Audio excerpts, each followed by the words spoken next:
Sekarang dekat media sosial ada satu trend, semua orang beli kettlebell sebab nak kurus kan. Dan saya tengok juga ramai yang kata buat kettlebell sampai dapat hernia, angin pasang. Sebagai general surgeon, boleh ke doktor? Betul ke?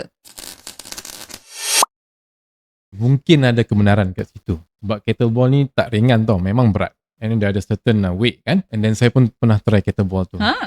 Kita pernah buat lebih kurang 5 minit ke 10 minit. Memang very heavy. Very strenuous. And then dia punya muscle sore tu memang ambil masa 2-3 hari baru nak rasa kurang. Sakit muscle otot tu kan. Jadi kalau teknik yang tak berapa betul kan. Cara mengangkat atau cara guna kettlebell tak betul. Kemungkinan besar mungkin akan menyebabkan hernia. Sebab bila buat kettlebell tu, kita punya pressure dekat perut ni, abdomen memang sangat tinggi. Alright. Kan?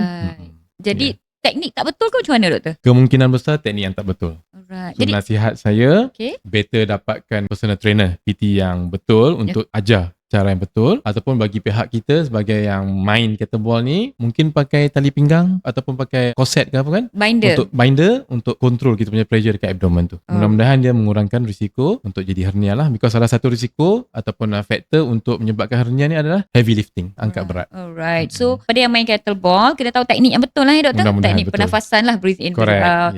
Alright. Okay, dan pastikan jangan sampai nak sihat sampai dapat angin pasang. Nanti jumpa Dr. Saleh pula. Siri Jom dengar tips ini dibawakan khas untuk anda oleh Columbia Asia Hospital Tebrau.